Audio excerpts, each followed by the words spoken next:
motorcycle I ever had was, or I rode, was a 175 Honda with 8 hangers. Oh man, the first bike I ever had, it was a Kawasaki 90. And believe it or not, it was probably too big for me back then. I look back at the pictures now and I say, oh my God, look how little that thing was. But back then it seemed like it was huge. I could barely touch my feet to the ground. I just love the feeling of being on a bike, whether it's off-roads or driving down the highway. You just can't, the smell, for whatever reason, riding the bike and smelling what's around you, you just don't get that in a car,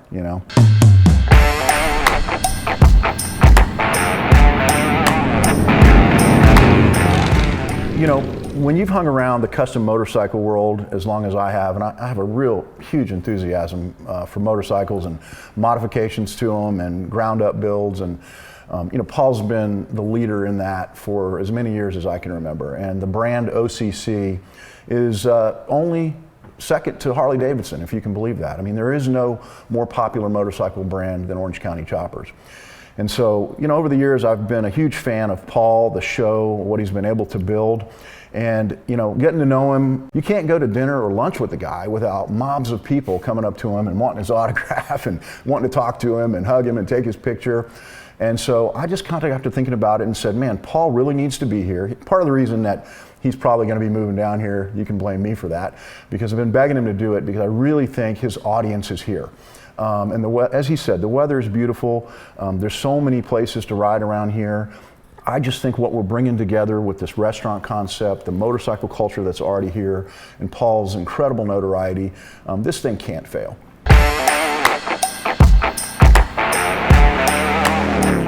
Yeah, my role in the new restaurant is going to be building bikes, eating good food, and Keith will do the rest.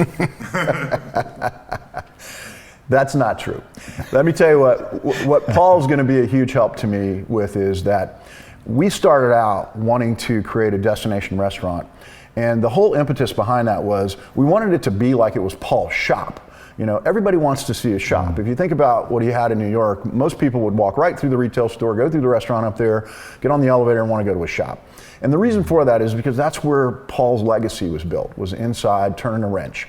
And what we really want is to bring you into a place that is Paul's shop, so to speak. It's got everything he's ever built and collected inside this museum and restaurant, and feel like you're part of that culture that Paul created. And his vision has to be brought to reality now. So he's a restaurant designer now, whether he likes it or not. And he's going to put all of his past in a choreographed way on display for the world to see. And I think it's going to be incredibly well received.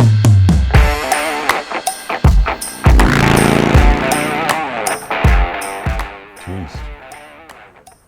Probably fish. Is it food? Is it people? Yeah, I think that. Listen, New York is New York, and I do believe that my audience is down here, and I've experienced a lot of that, like Keith said, and I just feel the culture. I feel, it's just different people down here. They're a lot more friendly. And I just do believe it's my audience. As far as missing New York, I don't, especially in the winter, I'm not gonna miss it.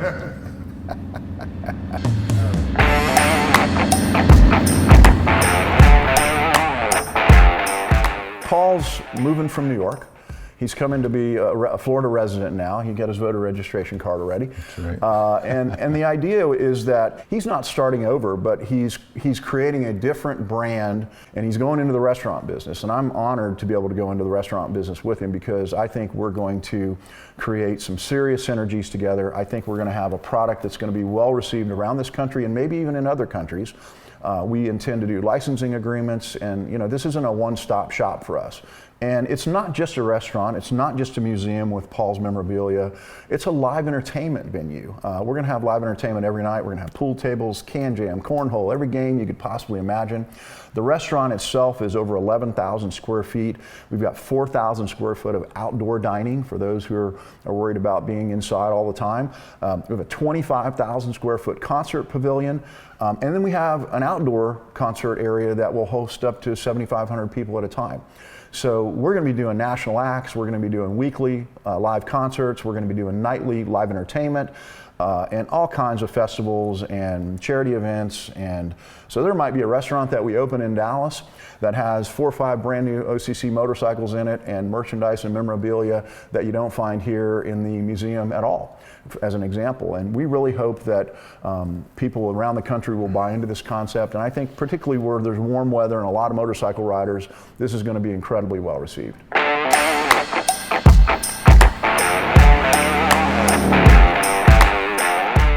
Yeah, I still ride my motorcycle. You know, I love building motorcycles, but I love riding them, and I've been riding them since, you know, the 60s, and I just never quit it, and I enjoy it as much today as I did back then.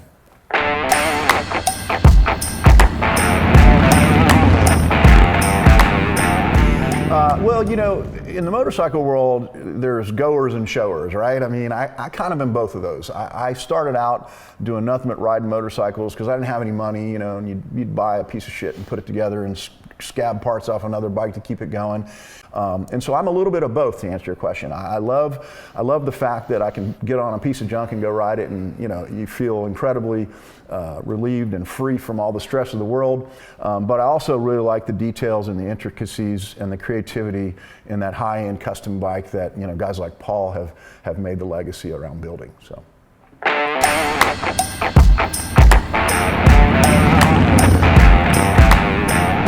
Yeah, I mean, I think that it's definitely going to translate well. You know, it's the entertainment business and the restaurant business is similar in certain aspects.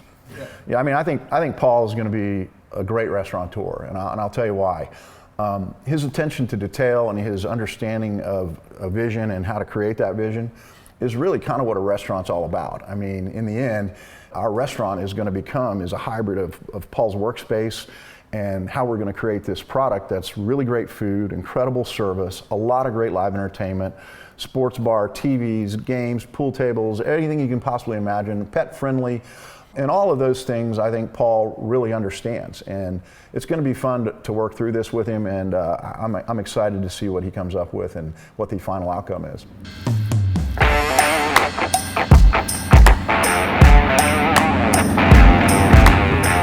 My favorite dish is probably going to be fish. Yeah, any particular fish? I like the mahi-mahi down here, Okay. or the cod. I knew Paul was going to say fish. You're going to have to call it the senior fish. Nobody's going to know what that is because they're going to think it's an old fish. But we're going to have to figure out how to name a fish dish after Paul Senior Teutul. I don't know how we're going to do that. Mine's probably going to be the meat on the menu. I'm going to have, you know, a steak. I don't know if we want to name it after me, but it's probably going to be my favorite dish for sure.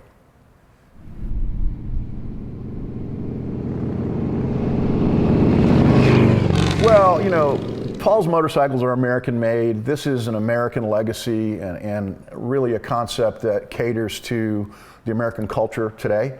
And so it's going to be an American fare restaurant in large part. That doesn't mean we're not going to have some variety of food there. We're going to have some healthy food items. You know, we're definitely going to have a lot of pizzas, a lot of barbecue, but we'll also have some tuna and some mahi. We'll have some staple dishes, you know, the mac and cheese kind of things. But there's going to be something for everybody at this restaurant. But, you know, the average check's probably going to be around $17 or something like that. It's not going to be a super high-end restaurant. You can come dressed like we are in jeans and boots and t-shirts and feel right at home. After all, it is going to be themed around Paul's shop.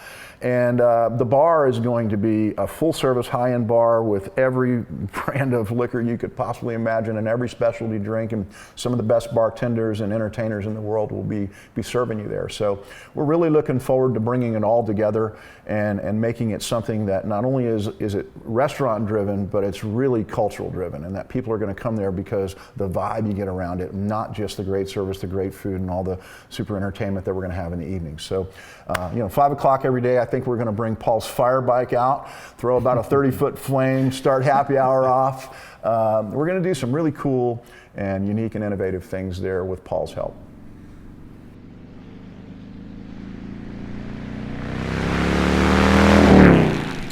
Well, we believe that our customer is going to be coming to us from all over the world, really. I mean, look, this part of Florida is a tremendous tourist destination. We're going to get, 10 or 15% of our business is probably going to come from people that are here just to vacation anyway, and they happen to love the legacy of the OCC and the American Choppers TV show. Let's be honest. Everybody that watched that show wasn't a motorcycle enthusiast. There were kids, there were families. I think his audience was more women than it was men at the time.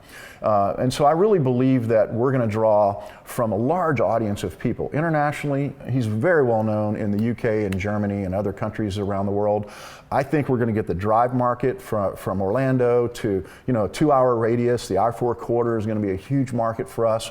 And obviously our locals here are going to support us tremendously. That's very important. We've got to take care of them. We've got to have, special treatment for the people who live here. We want them to come back over and over again. And I think we're going to do the same thing here in the motorcycle culture. We're going to entertain those people that already know Paul, and they're going to love the offering that we have, and they're going to get intimate with things that are familiar with him. But we're also going to introduce him and what he's created to a brand new culture of people that may not even have heard of Orange County Choppers in the past. And so I'm really looking forward to bringing it all together and seeing it take off and explode into something that's going to be really special.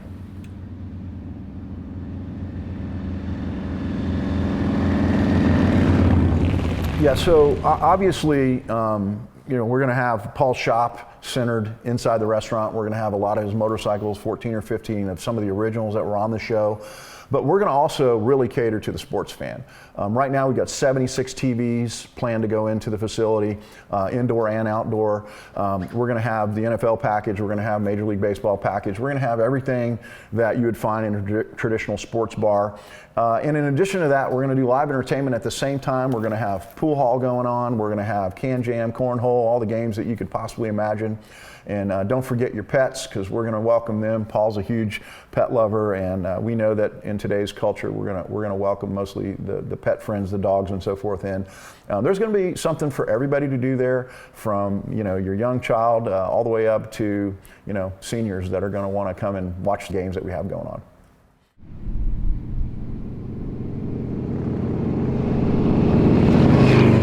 Well, we evidently built a 911 bike, and that brought a lot of awareness to us.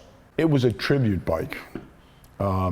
It's not something somebody asked us to do. It was something that we felt in our hearts, and I think people respected that. And I think that when as far as acquiring all the patches, and we have thousands and thousands, and first of all, we're a world destination.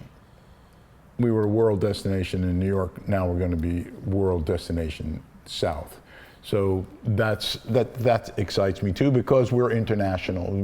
Our show plays in 160 countries, and people come around from all around the world to look at that 911 bike and look at the patches and look at all the stuff that we acquired from the people that were involved in that. So I think that's like, even our retail or our shop is a big part of it. One of the things that I'm most impressed about with Paul that I've learned over the years is how loyal the first responders have been to him, and the military. I think his biggest audience of fans comes from those arenas. When I was in his shop one day, he's showing me these patches, and he's got patches from literally every fire and police precinct and military branch that there is. There's hundreds of thousands of them. And so we came up with this idea that we really want to keep that legacy going. And so we're going to create a patch wall at the restaurant that all the existing patches are going to go on. And then Paul's obviously going to open it up and welcome our new customers in and our new fans in. And they're going to bring their patch from whatever affinity group they have. And we're going to keep building on that. But I got to tell you, I've never been more impressed with how many of our first responders and military really do resonate with what Paul's doing.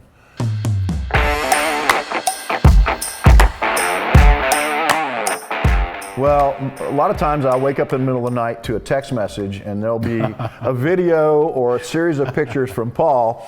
And what it usually is that he's dug a box, or he's dug a crate or a pod or whatever he's in up, and he's found stuff that he didn't even remember he had. And so what's exciting to me is that I have seen so much of his stuff, and I know it's only a fraction of what's going to be on display here. And it's all really cool stuff. And a lot of it's not even about a motorcycle. A lot of it's about the people that he befriended or customers that he's had in the past. You know, the show kind of paints Paul as a hard, you know, kind of tough guy. And deep down, he's a super nice guy. He might not want me to say that, but he really is. And not only is he a super nice guy, but he's authentic and he's caring. And you'll never meet a more welcoming person than Paul. And I think people are going to find that. And he's going to be at the restaurant quite a lot. So we hope people come over and spend some time with him. In fact, we've talked about doing maybe some weekly coffee talks or monthly coffee talks where people can just come in and during lunch put Paul up on a chair like what we're doing here and ask him questions. I mean, he's got stories that are simply amazing. I mean, they're endless stories. His life has really been a phenomenal, you know, cultural experience that people need to hear about. The guy came from nothing to be an iconic motorcycle builder. He is the American dream.